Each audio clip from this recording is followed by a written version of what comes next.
With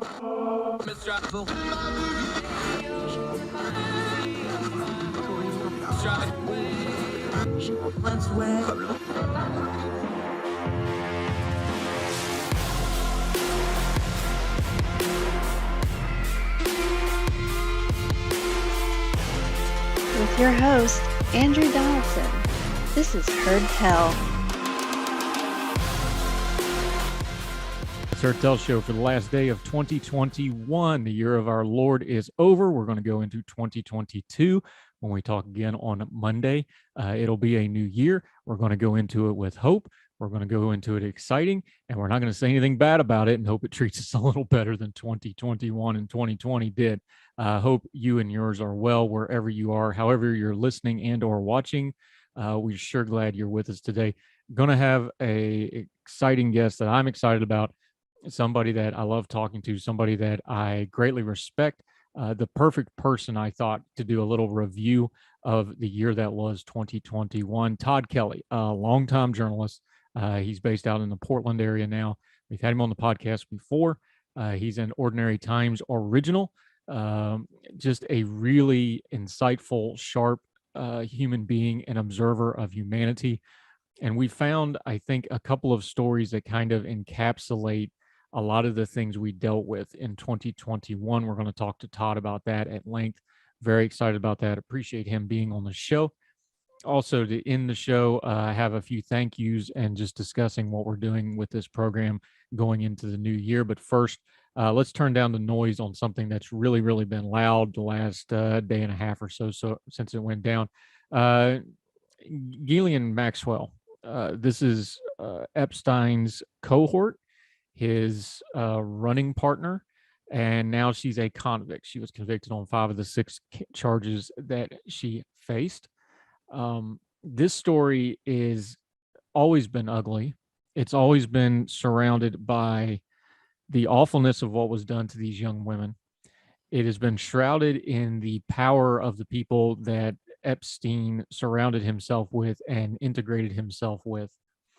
And it's been used by conspiracy theorists and other people to all sorts of bad ends.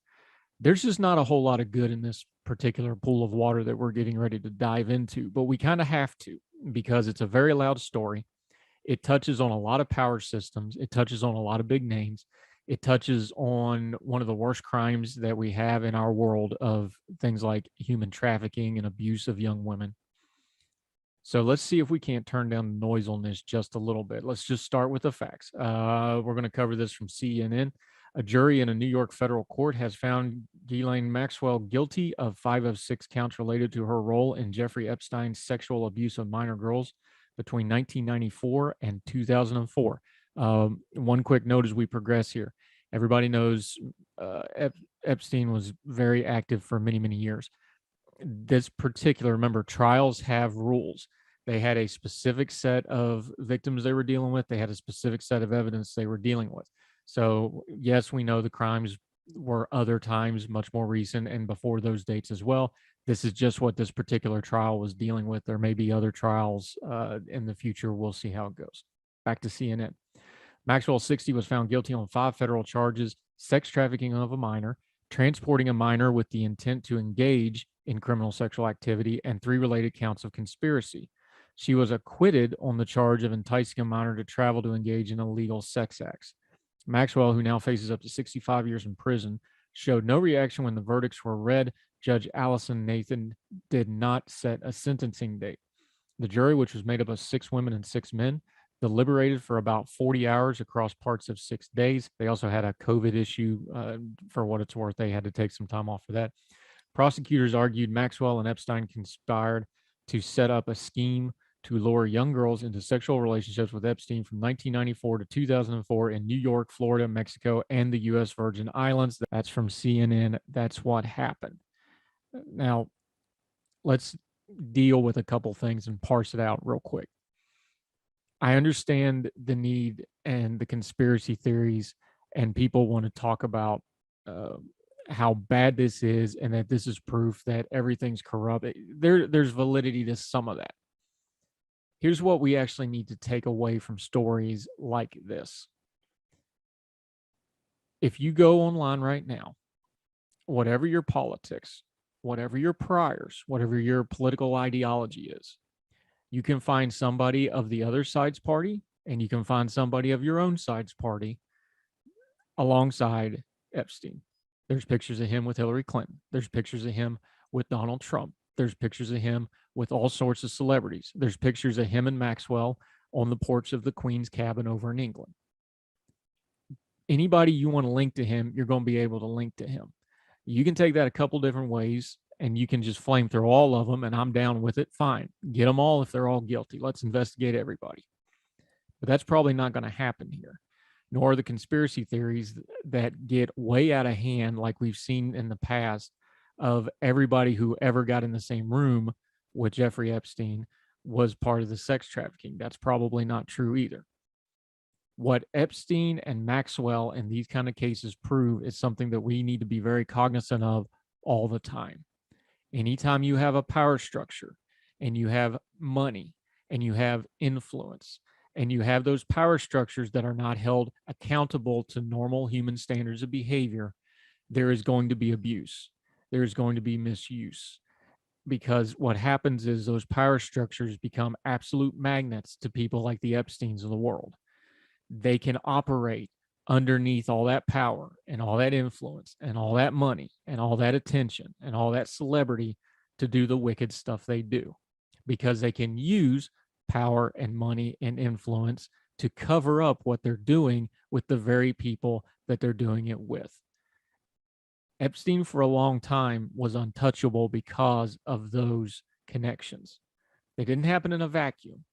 They happened in a sequence.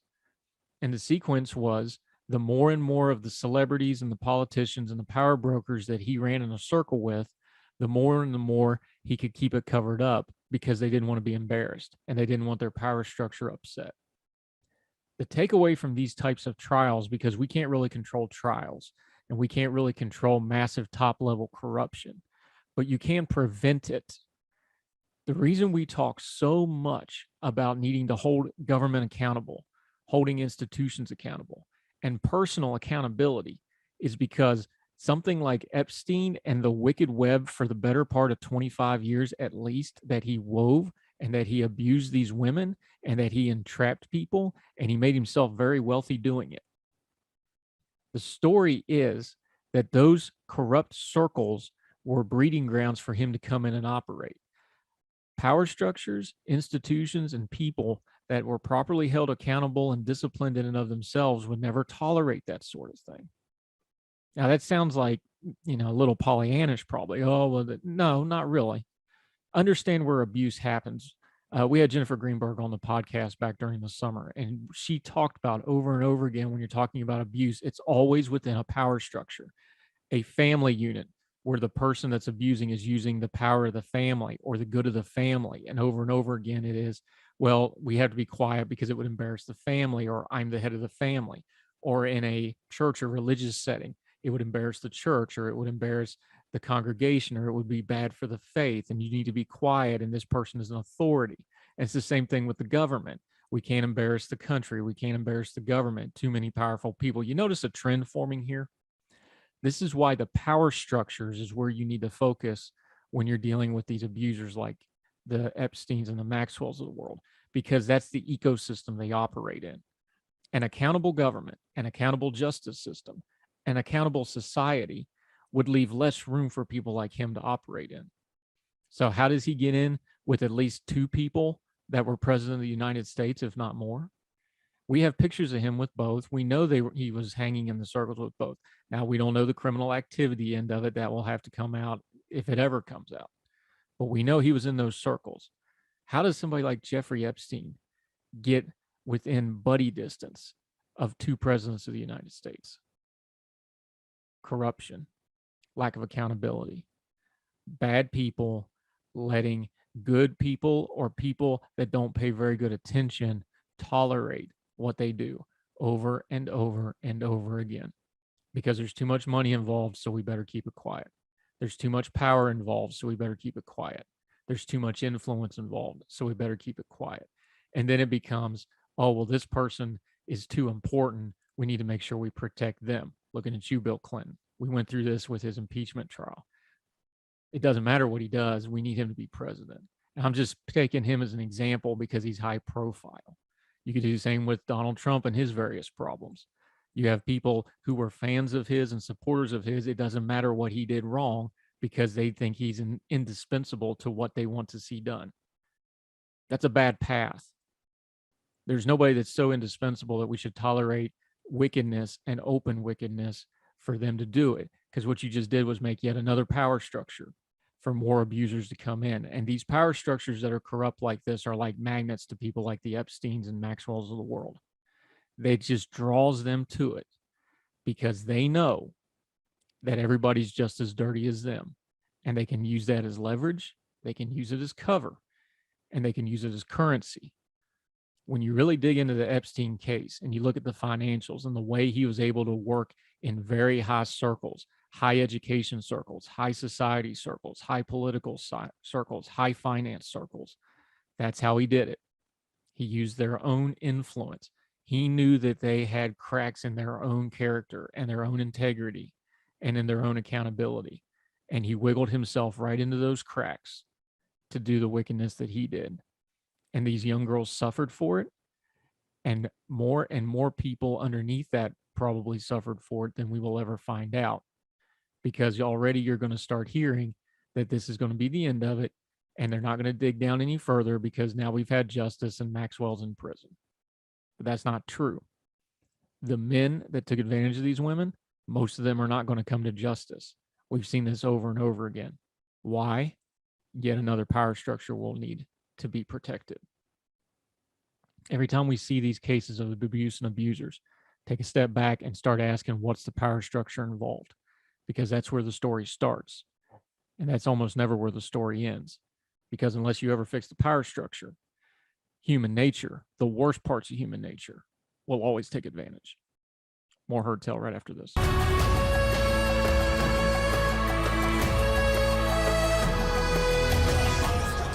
I'm excited about this. Welcome back to Heard Tell. I'm Andrew Donaldson. I'm joined by one of my favorite people, even though I've never actually met you in person. We were joking about Todd Kelly, longtime long-form journalist. He's also the producer of 7 Deadly Sins shows in the Portland area once they allow them to do it again.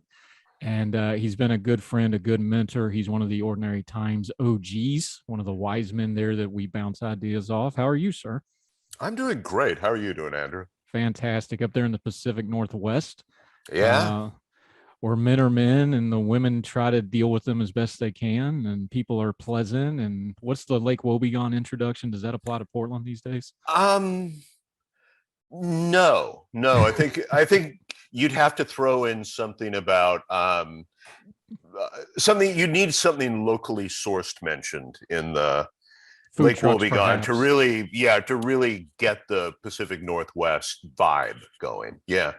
Some rain and some food trucks, I think, might cover Yes. it well. Artisan food trucks. Excuse me, locally sourced, non-GMO food trucks. Yes. All right, good deal. I'm thrilled to have you because everybody does their year-end and review stuff. So when we decided we were going to do it for Heard Tell for the last day of 2021, the year of our Lord 2022 is finally upon us.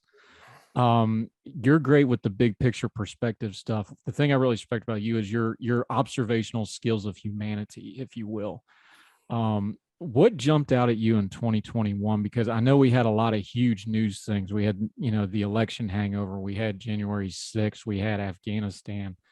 But just kind of what really flagged you, the COVID stuff, so of course, dominated everything.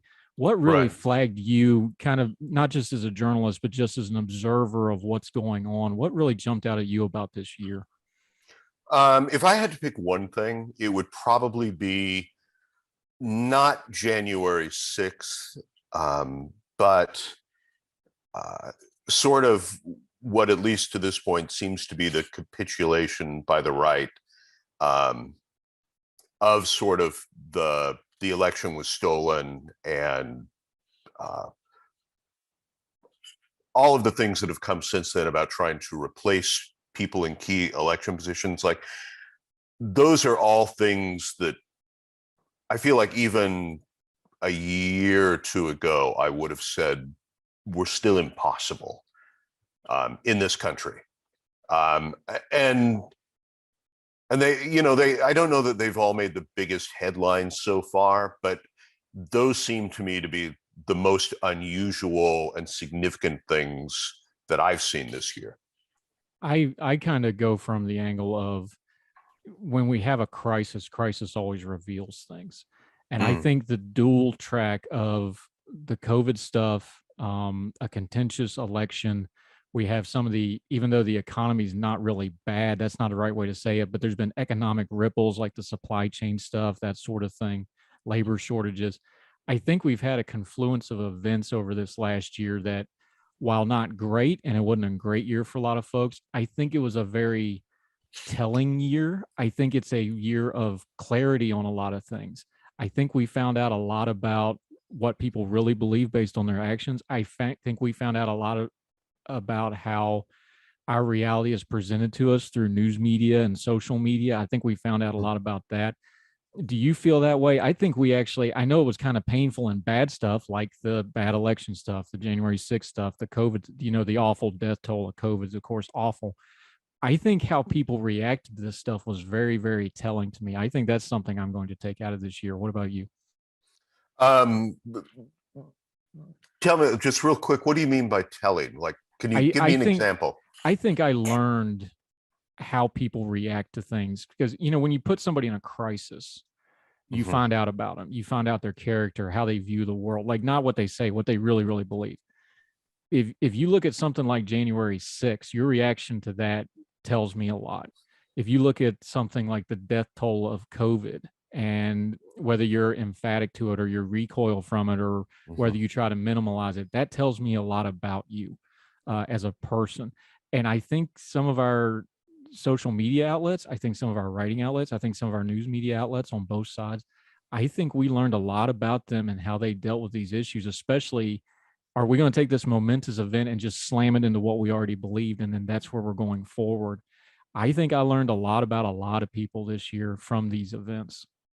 Yeah, I would agree with that. And I think to a certain extent, I've also learned how little I know about so many people. I'm genuinely unsure these days when I see, especially on social media, with people who, like, that's a big part of their career or their personal life is to sort of be a presence on social media. I used to feel like that group of people, I sort of knew who they were and what they stood for. And I don't know that I feel that confident about that anymore. And you still learn something about them through this, but I'm not, this is a conversation I have with a lot of people, I think with you as well online, that I don't know how much of it is things people believe or how much things people do just to get attention. And so I agree with you, but I feel less certain about where everybody stands now than I did before. Yeah, one of those things we're talking to Todd Kelly for Heard Tell. One of those things we were kicking around online too is, what do you do about the people that are online, both elected officials and just personalities, that everything they're doing is about getting attention? Talking about the real bad faith actors, the Marjorie Taylor Greens of the world. There's people on the left too that are just attention hounds. I can't think of one off the top of my head, but those people who, we've talked about, and we were talking about this the other day online, so you can extrapolate on it. But what do you do with, we have this whole class of people now in our media and our social media that they just want the attention, good and bad. And I'll be honest, I'm not sure how to deal with them sometimes, because part of me wants to just ignore them. But at the same time, it's jello to the wall. Everything you do, it just spreads it. So what do we do about that? That's a good question. I don't know. You take someone like Marjorie Taylor Greene, that every time that you react or outrage or you show people, man, look at this movement that she's building. Even if you're approaching it in a negative fashion, like, that helps her. But I think that if you ignore her, it's not like she's going to stop. She's going to continue to do that. And I don't know that it's that healthy to have that kind of thing fester and grow without anybody having any idea that it's happening long term. And so I don't know what you do. I think part of maybe the key issue is that we're at a moment in time, Andrew, where there are no penalties for people for antisocial behavior. There was a time where, if you were like a Donald Trump, but anybody else who sort of embarrasses their party or gets drummed out of office, or can't put together legislation without it falling apart, like that would be a career killer. Any of those things in politics. Now it's just it's almost like it's an entertainment industry. And so Marjorie Taylor Greene could conceivably not be reelected. That will not be the end of her career in the Republican Party. If anything, like she'll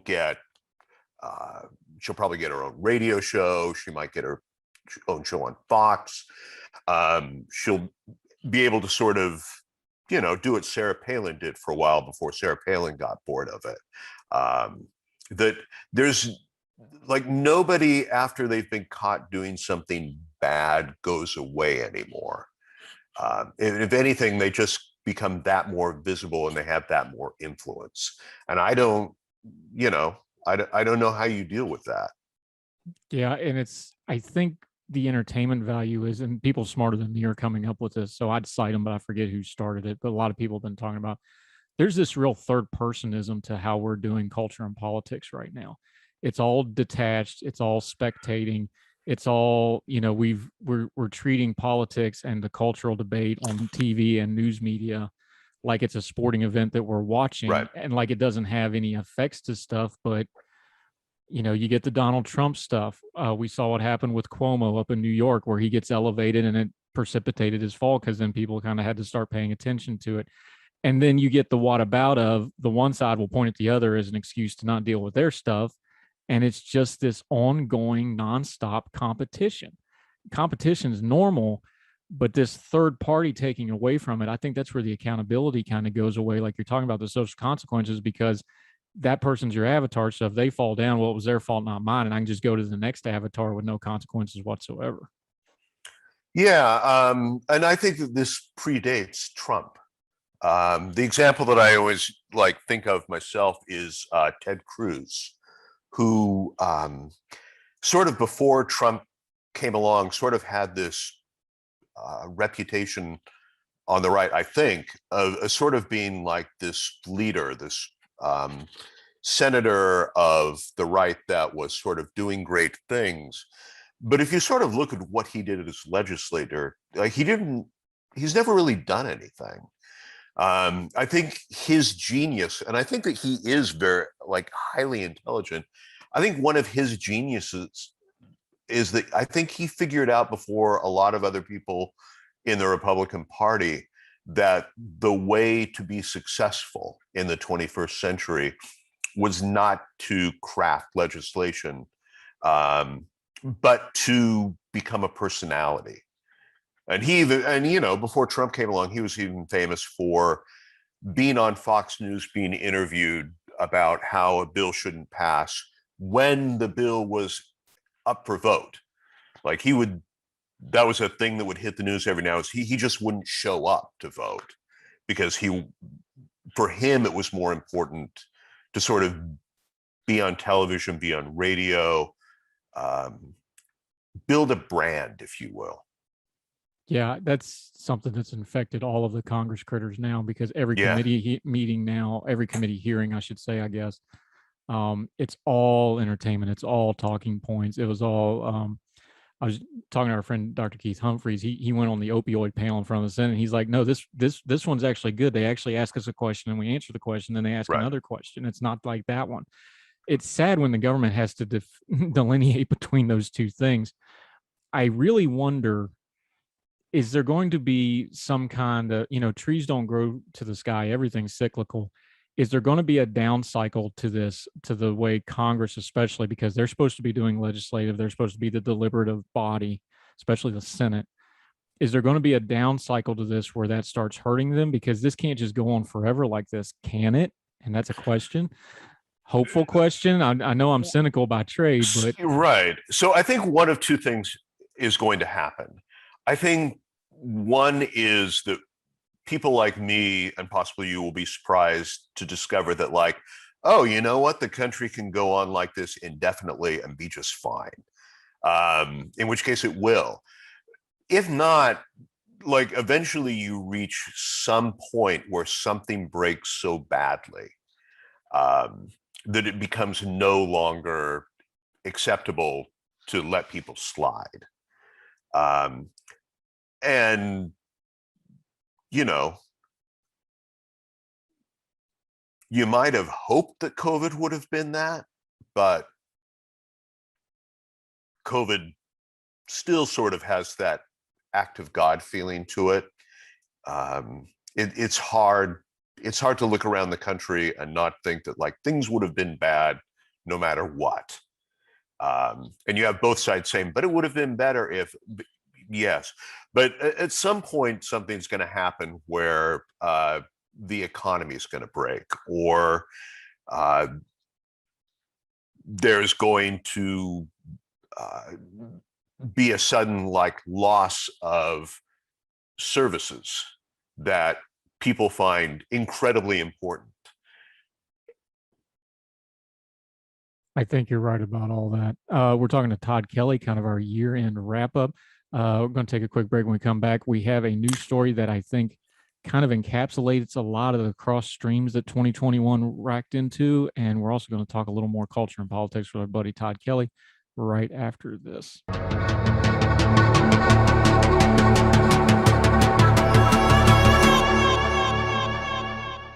And back with Herd Tell Show, still talking to our buddy Todd Kelly, man of the world, observer of humanity.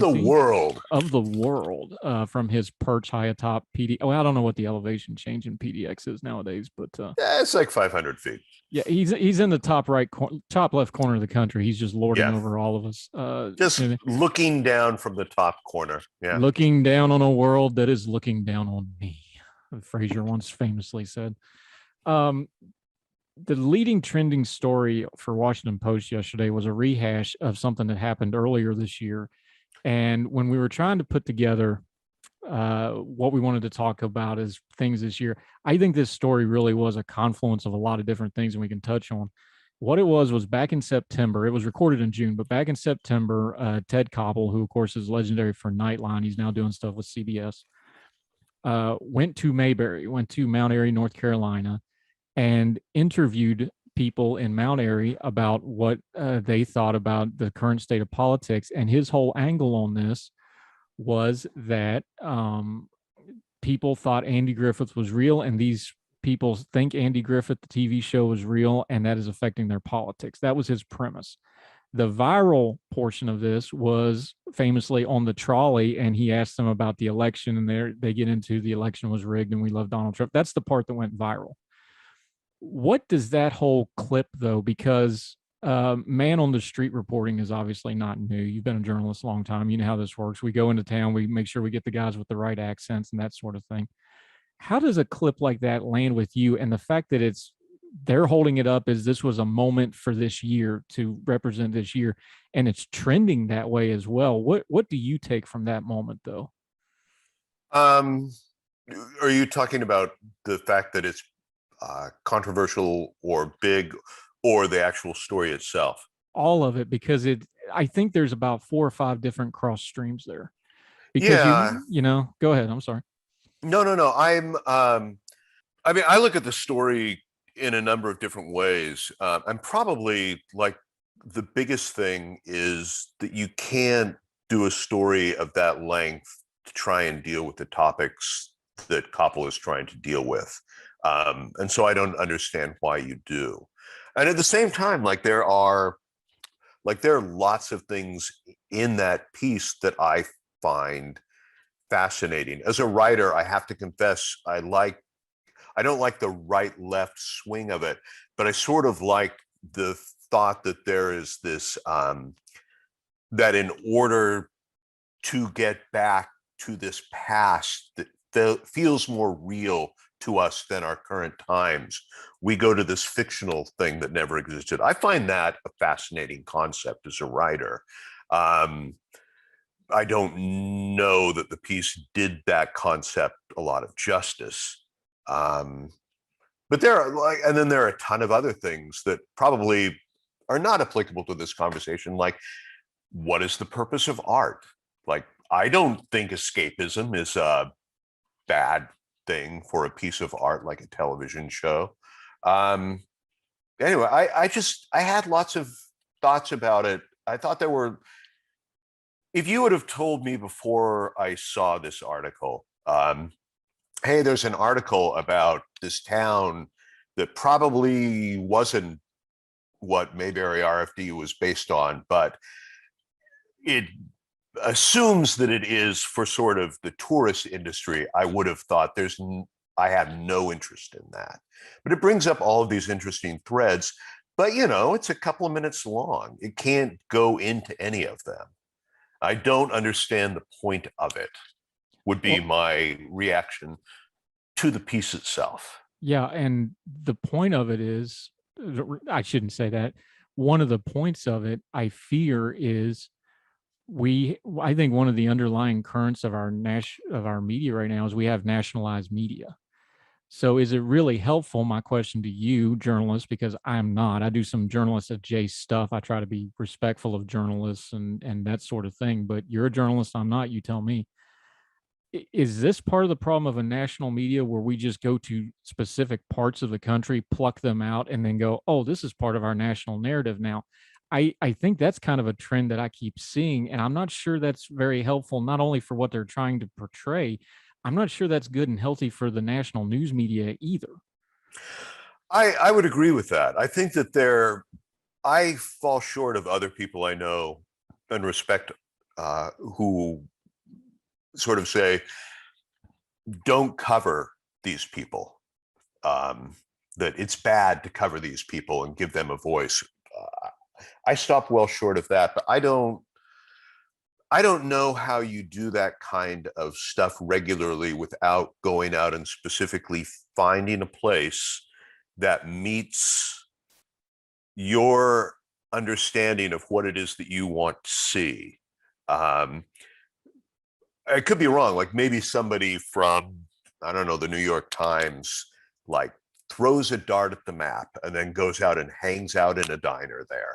But I doubt that's what happens. I think that you look for a place, you have a narrative in your head about a place you don't really spend a time in, people that you don't really know, and you find something that you think will fit that narrative. And that's clearly problematic.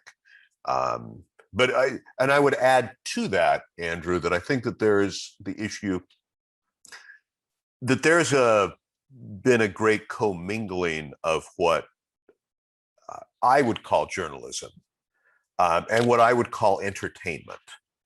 Like, I understand that the piece that Koppel did is sort of viewed as journalism because it's by Ted Koppel. And it's Koppel, and he's kind of the old guard guy, and Yeah, but like most things that I see on TV news right now, like it doesn't click any of the boxes for journalism for me. It just seems like a little piece of thing to entertain people, which is what I feel most things that if you turn on the TV news, cable or network, I feel like it's mostly now just entertainment and not journalism. Yeah, and one of the things that bothered me about this piece was, and just to be clear, I disagree with them about the election. I don't think it was stolen. I think they're dead wrong about that. Right. But the thing that kind of bothered me is like, well, your premise is that they are, presenting a television show that isn't real as reality, that you're making to present on a television show that you're trying to say that this is reality. Like and I know that's a little harsh, but let's be honest here. Television network news is this is why I go to the pro wrestling thing. The action is real, the injuries are real, the athleticism is amazing. That part of it's all real, but it's a presented story in a certain method. I'm not saying there's not truth there. I'm not going to scream fake news and stuff, but it is a presented story. They approved all the people that were on that trolley.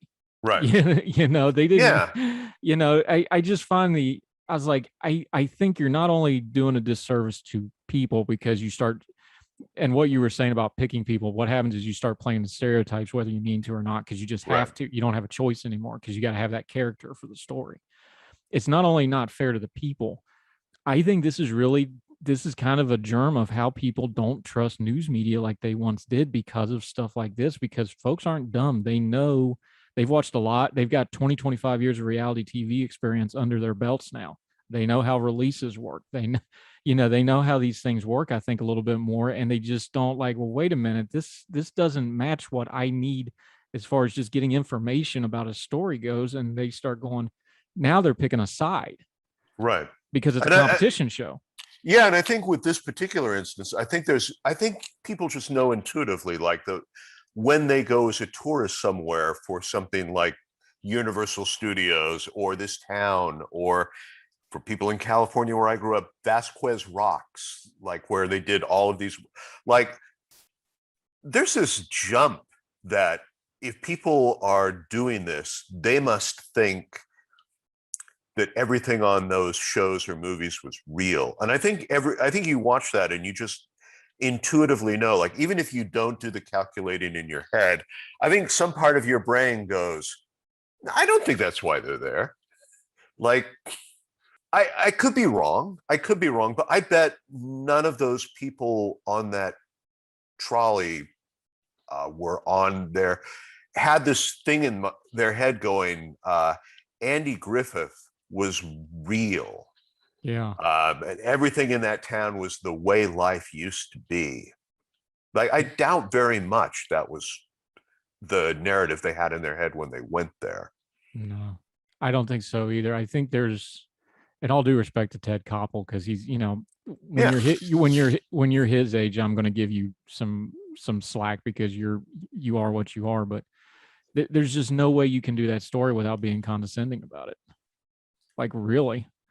I mean, there might have been a better way to do it, but when you start with the premise of, I'm going to go show these people who think a TV show is real, like you've already built it in, like, no matter how nice you are about it. Yeah. I mean, but I think in order to do that, it would have taken time and money. And you don't just jump on a trolley full of people and sort of pull them and find out things to that depth. Yeah. Anyway. Yeah. And once again, you don't get on TV by accident. That don't happen anymore because lawyers are involved. So anyway, talking to our Todd Kelly, we're going to take one more quick break. And then I've got the one question that I really want to ask him above all others to finish out this last day of 2021. Do not be afraid. Now I'm excited. You'll be okay. You'll be fine. So quick break, right back with our Todd Kelly. Last few minutes of 2021 on Heard Tell right after this. Back on Heard Tell, finishing up with our friend Todd Kelly. Thank you so much for your time today, sir. I really appreciate it. Okay. So I get to ask a question I actually want to ask. I don't have to think about the show, but okay. You know what my happy place online is because you follow me on Twitter. We are internet friends. You know what my absolute happiest place in the world is, and that's with Twitter Supper Club. Supper Club, yeah. You are a founding member. You are a bedrock participant. You do amazing dinners and stuff, but you're also a writer at heart. So maybe you can articulate it better than me. Why has that taken off and gotten so popular? Because now it's trending every night. Somebody sent me, it shows up in the trending tab now. It's really cool. But I just think doing something so simple like taking a picture of your food and sharing it after a long day of arguing about politics is something I need personally just to not be insane. But people just, man, they respond to that. But you responded to it. It's just something I kind of started doing. You tell me what it means to you and use your writer brain to make it sound nice and poetic. I can tell you what it means to me. I'll also tell you why I think that people respond that way. I think for me, I like it because it gives me a challenge. I've loved cooking I love learning about new ways to cook, new methods, doing new dishes. But one thing I've never been particularly good with is presentation. And I think the thought that I'm going to make this thing and then, wow, it turned out fantastic. But now I have to find some way to plate it, which I don't think I ever cared about before. And so that is, I think, why I started, to try and get better at it. And now, it's a community, and I like sharing what I did that really worked. And, I love sharing what was an abject failure.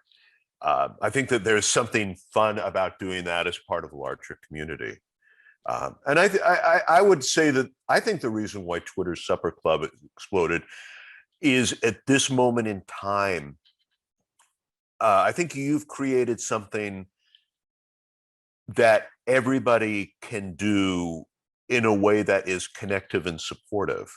And I see, and it's not just the, good food doesn't have political borders or culture war borders, although that's true. I think there's also, like, you see people wanting to get involved. They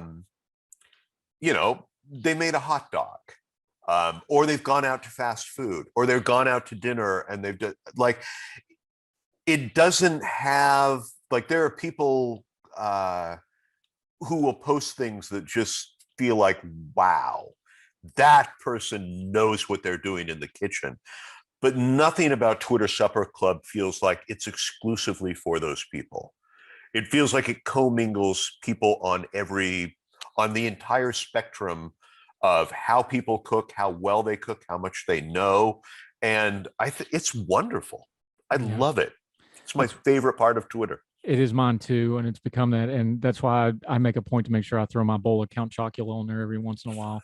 I like, hey, I still eat, like, look, I can plate something up that could go in a magazine from time to time because I can cook a little bit, but hey, a lot of nights it's Little Caesars because I'm a married parent and I don't want to deal with it, and $10 and I'm in and out and it shuts the kids up. There's days like that too. Yeah, no, and I think that people, certainly me, but I think other people, they'll see that. And you can relate to, like, oh man, I know that feeling. And I know how amazing it feels when you bring the Little Caesars home and you can just relax and everybody in the house is glad that you did it. Like, yeah, I think those are all things that we can all relate to. Yeah, and I'll make a point of it every now and then. I'll be like, yeah, this is my bagel at the desk because I'm just too busy right now. Right. So, but I love, I started writing, not to get personal, but it's my show. Hey, I try to hold a standard, so every once in a while I can wax poetic. Yeah. I started writing to try to do something worthwhile and to try to actually make a difference. I didn't want to be Pollyannish about it, but I was like, look, I want to participate. So doing the politics stuff, you just lose that really fast just because of the nature of the beast, and especially doing the stuff with Ordinary Times where you're, working with other people all the time. You lose that fast, and you understand that better than most folks because you've been in that position. So to have that I know it's like, man, if I can just get to about 4:30, my whole feed's going to be full of food. I think those are one and the same. Like I can fight for my country. I can fight for democracies. Democracy's in danger is the big, kind of, but it always is. I can do all that stuff, but building community stuff is just as important as that stuff. Yeah, and I think, and we lose that too fast, I think. So I want to make sure we do both. Yeah, and and an interesting thing about Twitter Supper Club is that people who clearly must think that I am the devil with my own political views, I think follow me because of Twitter Supper Club and interact with me. I think it speaks to a desire, sort of despite the fact that there's really no money in it for anybody, the way there is to divide people. Even if there's no way for forces to capitalize on that, I think it shows that there is a real desire for people out there. People want to come together and feel like we're all part of one big community. And I think your supper club speaks to that. Yeah. And again, I started it for wholly selfish reasons. It was just to make me feel good and feel like a human being. But I like that we connected a lot of other human. I get a kick out of it privately, especially somebody that's like a politician, and it's somebody that I know for a fact if we put them in a room, it would be hammer and tongs, because one of them is really very progressive political candidate or office holder, and then a super conservative person that wouldn't even give them the time of day, and they're wanting the muffin recipe. I love that kind of stuff. So Todd Kelly, I appreciate your gracious time today, my friend. Playing hurt, he's been fighting a cold, so appreciate you playing hurt for us anyway and pushing through. But my pleasure. Yeah, you're good peoples, and now that we're doing more stuff with Herd Tell, we'll definitely have you on more often. Also want to have you on with your compatriot in crime, Bert Lyko, sometime soon, because that was one of our best episodes on Portland. We're gonna have to do a follow-up on that, my friend. We love that. All right, we'll talk to you soon, my friend. Thank you, Todd. All right, thanks, Andrew. Thank you, sir.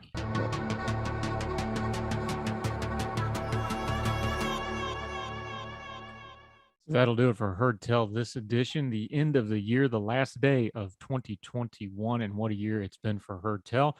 We started the podcast back during the summer. I need to thank a couple people specifically for that. Stephen Kent at the time was at Young Voices. He's since gone on to do other things, but he kind of nudged me towards that. We had already been working on it and workshopping it, and he kind of gave me the last little push to make it come to fruition. And as always, we appreciate all our friends at Ordinary Times. A lot of those contributors are on this program as well. We appreciate our partnership with Young Voices. Some exciting stuff with that coming up in the new year. You'll be seeing a lot more of them, going to be formalizing our relationship with those folks. They're good people. Seek them out. Sharp individuals that are the next generation. I don't even want to say next generation because they're doing it now already. And they are bright minds that will challenge your thinking, look at the world differently than you might, and fantastic folks to have on the program. But for now, we end up 2021 with this edition of Herd Tell, and we just want to say thank you. The last couple of weeks we've been doing the daily show. The numbers have been great. The response has been good, and we'll keep doing it as long as you keep watching. I have exciting guests already lined up for next week. I want to start the new year out strong. So wherever you are, across the street or around the world, we hope you're well. We hope you're well fed. Enjoy this last day of 2021. We hope you're very, very blessed in 2022, and we'll be here with you all the way through, turning down the news cycle noise, getting to the information we need, discerning our times, which is now in the year of our Lord, 2022. Y'all take care. All the music on Herd Tell is provided under a Creative Content license from monstercat.com.